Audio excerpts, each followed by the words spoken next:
Hi guys, Freddy here. Welcome back to the desktop for another retro RPG. And first of all, I'd like to mention that my voice will be a bit odd during this one because I'm coming down with a cold. I'm a bit sniffly, so I might sneeze or cough or choke up, and I apologize for that ahead of time. I'd also like to mention that this week's presentation is something I've been asked to do by one of the commenters on one of my other videos, and I'd totally forgotten that I hadn't done this. I dug it out for a top 5 video some months ago and then not actually done a retro RPG on it. I'd put it back away into my collection.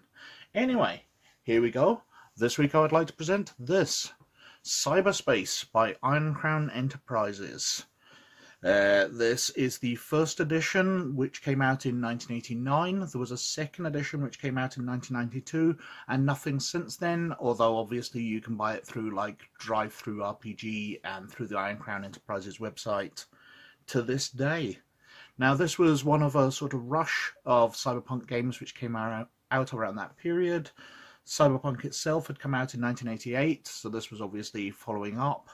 Shadowrun came out in 1989, so the same year as this, and then we had the GURPS Cyberpunk came out in 1990, although it possibly was supposed to come out in 1989 because there was a whole thing with the Steve Jackson Games offices getting raided by the FBI and all their materials seized, which I think I mentioned in the Steve Jackson video, but I probably should dig out GURPS Cyberpunk and go into that in a bit more detail, because the GURPS Cyberpunk one has a big slogan on the front, as seized by the FBI. But anyway, let's go to the back cover. This is a little battered. It was bought second-hand many years ago when a game shop up in Glasgow, the nearest city to where I live, used to have a second-hand section, and I picked up a lot of RPGs from there. But anyway, The Sprawl, San Francisco, 2090. The city is at war with itself. Rivalry spreads through the grimy streets, bedrooms, boardrooms, and the unreal computer matrix of cyberspace. For some, victory is an intangible gain in a vast power struggle. For others, it's just survival.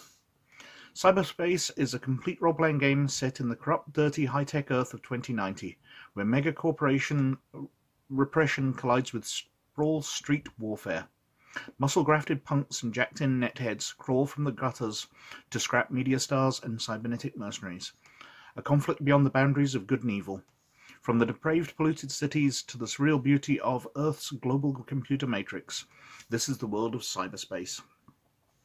Cyberspace contains a world environment rules system, combat rules, and all you need to create a varied cast of characters. Player development systems help you create cybernetic enhancements, computer implants, and all the personal improvements a character could want. An in-depth history and description of the cyberspace world brings the game to full degenerate life. A mind-sizzling adventure completes your introduction to cyberspace. Live the startling future. Cyberspace features a complete role-playing system, rules for travel, combat, and espionage in the ethereal electronic realm of cyberspace, the most detailed and extensive cybernetic rules available, a beleaguered San Francisco 2090 AD, one dark corner of a living, choking world environment, tons of equipment, complete compatibility with ICE's Spacemaster system. And it is the cybernetics rules which I'm going to focus on in this, as they really made a selling point to this, and the Wikipedia article on it mentions how great the cybernetic rules are, but I can't really find that in here. But we will reach that eventually. Let's go inside. So we've got quite a lovely metal effect cyber with graffiti space. Or is it supposed to be blood? I guess we'll never know. I'm skipping over multiple pages here. Earth 2090, so an introduction to the world. Nice table of contents. Then a longer introduction, sort of talking about role-playing games and introducing you to gaming in general.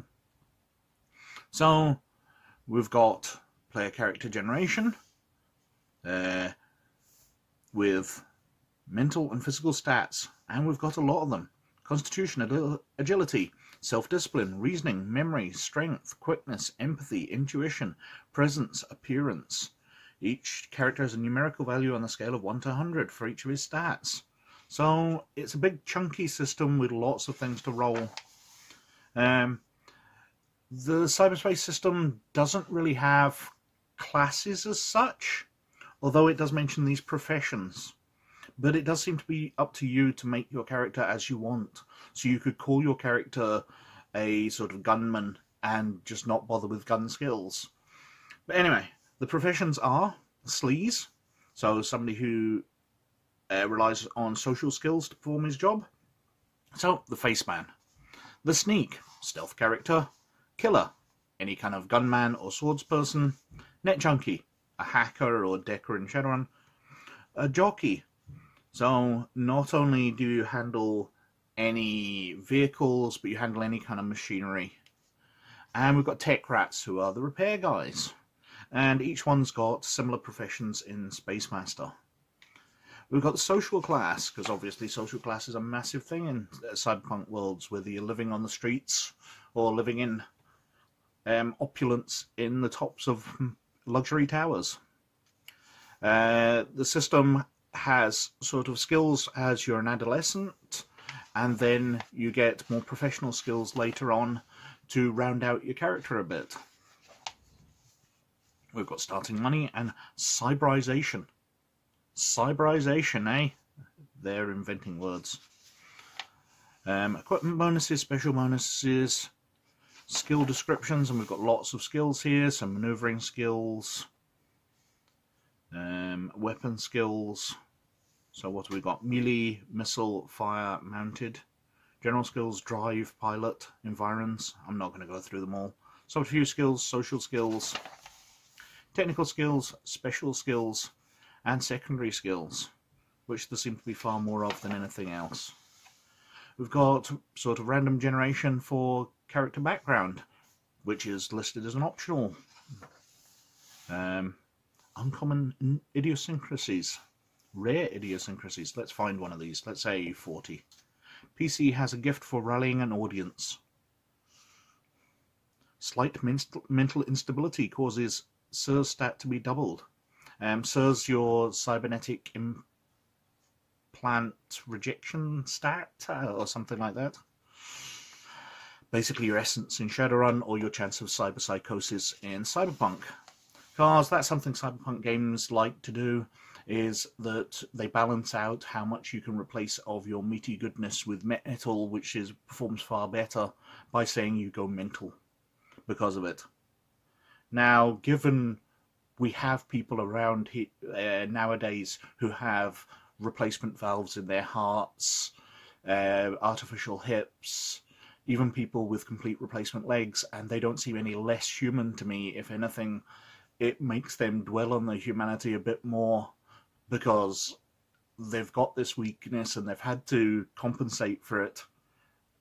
I don't like the essence rules, the cyberpsychosis rules, although Shadowrun makes a good sense of it, with it being your magical connection to your body, because there's obviously magic in Shadowrun. Anyway, what we got? Injuries and handicaps. So you can start off with a hair, lip, or asthma. You got injuries. What else we got? Experience rules, military training. Patrons, you also have contacts. Scions, so you can have psychic people. Maneuvers, attacks, so the general types of rules here. Vehicular combat, natural healing. A nice page of hexes. They seem very small. I'm trying to think, you can even use coins on those to show where your people are. Running the world. So we've got a description of the world, how the 21st century is, the world of cyberspace.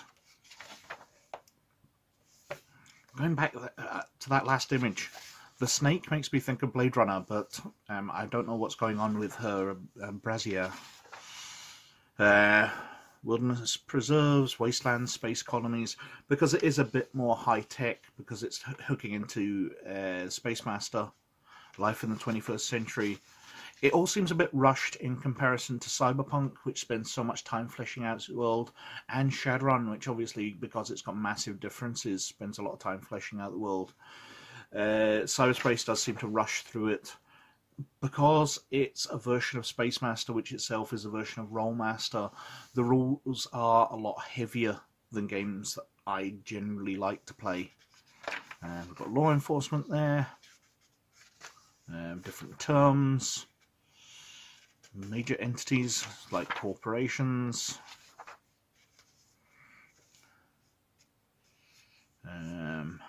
Humanidyne Corporation, the Church of Olympus,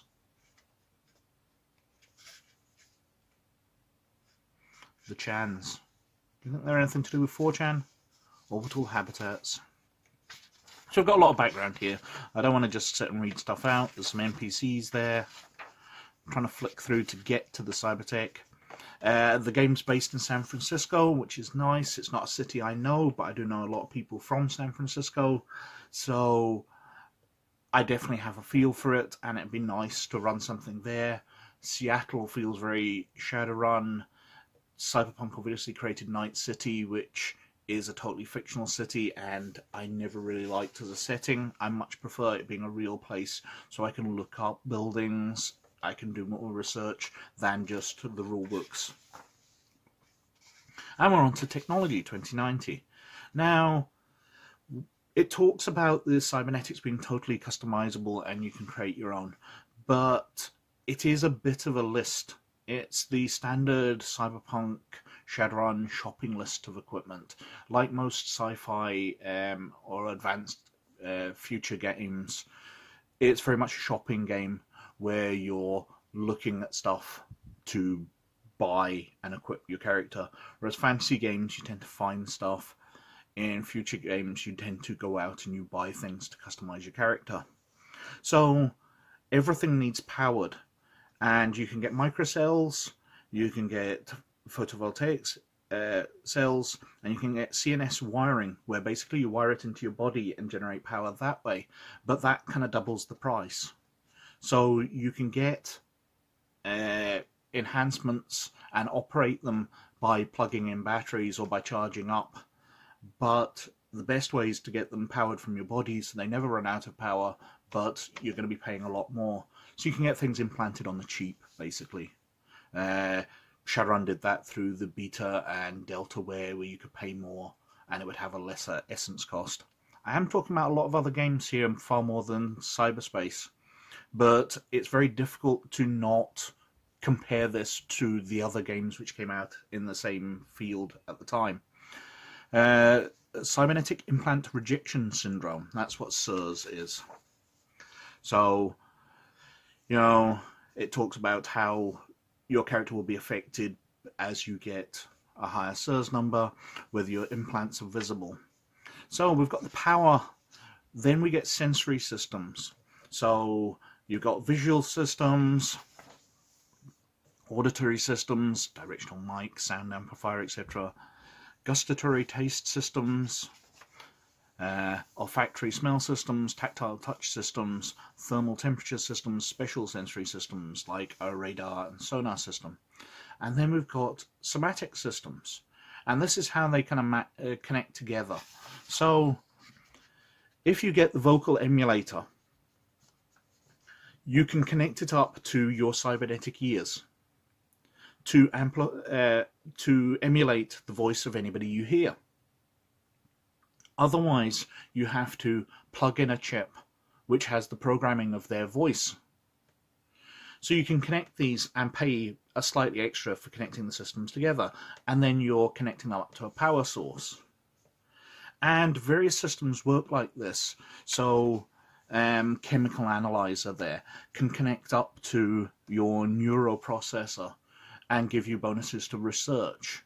And that's the way it works. You do get your individual systems that you're buying. You are enhancing your body by buying cybernetic sense of taste and cybernetic ears, but you can get bonuses by connecting them to other systems. And then you've got to connect those systems up to power sources.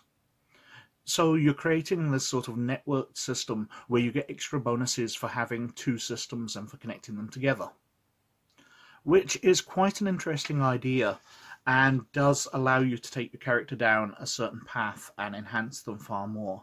Now you've got these neurological systems, which are the ones which mainly network to other things, so you connect them up to external jacks, etc. I obviously haven't played this game, but so I could be very, very wrong, let's be honest. We've got tools and weaponry, we've got cyber weapons, cyber snake, cyber beast. These are creatures which you can store within your body. So the cyber beast is something housed in the host's abdomen, emerging from the center of their body to strike. We've got armor. We've got miscellaneous implementary systems. And that's the sort of cybernetics. That was the huge thing that they made out to be interesting. And to tell the truth, it's not that different. It's just got a way of you getting synergy bonuses. I don't actually know if Dungeons & Dragons does that anymore. I don't believe so. But in 3rd edition Dungeons & Dragons, they had this thing called synergy bonuses, where you would get bonus skill points for having a skill at a certain level. So if you knew a lot about survival, you might get bonus points of knowledge wilderness, because you know a lot about surviving in the wilderness, so you know something about the wilderness. I can't remember if that's an exact one. That's just an example I'm making up off the top of my head. But the cybernetics in cyberspace seem to work that way, where having multiple systems, you can get synergy bonuses by connecting them together, and they operate in slightly different ways. So we've got operating systems, we've got cyberdecks, computer construction, programming languages. This is the first cyberpunk type game that I've seen where there's a list of programming languages. And as a programmer by trade, that really impressed me. But to tell the truth, I couldn't really see the point in it. Anyway, apart from me geeking out over a list of names which are not connected to anything realistic at all, I suppose BioBasic might be based on Visual Basic or something like that. Black market programs, so you can buy cheap knockoff programs. We've got ICE, which is confusing since the company that makes the book, Iron Crown Enterprises, calls itself ICE. So when you're searching for information, you go Cyberspace ICE, you just get intrusion countermeasure programs from any cyberpunk game. What else we got here? Programs cost, personal equipment, tools and data sources, just lots of equipment, lots of weapons, not a lot of pictures. Again, that's something I really like in Cyberpunk and Shadowrun, where you can see what weapons look like, so you can really get a feel of what your character's carrying. Is he carrying a big meaty pistol? Is he carrying a revolver? I suppose role-playing games are supposed to be games of the imagination, but I do like having those diagrammatic pictures to give you an idea of what you're buying, whereas these don't really have it as much. Data sources. I've still got quite a bit of the book to go here, and I've been whittering on for ages. So we've got medical equipment, over-the-counter drugs, illicit drugs, which is always nice to see in a role-playing game where you're supposed to be living a sort of street lifestyle, because drugs definitely should be part of the cyberpunk background, whether you agree with them or not. We've got vehicles, including the Osprey. I can't think what they're really called, but that type's in Cyberpunk's definitely called an Osprey. Nice vehicles there. Hover ones. This is all very, very similar. And then we're into the cyberspace, how the programs work, what happens when you get kicked out, traveling through it, regions of the net, character groups, and an adventure at the end, hot on the heels of love, which is a nice start to the game. And we've got some appendices, and because it's an ICE product, an Iron Crown Enterprises one, and similar to Rolemaster, we have lots of tables, lots and lots of tables for different things, just so you can geek out over reading so much. At least it doesn't have massive amounts of critical hit tables. I showed that in the Rolemaster review, where you've got entire books of critical hits.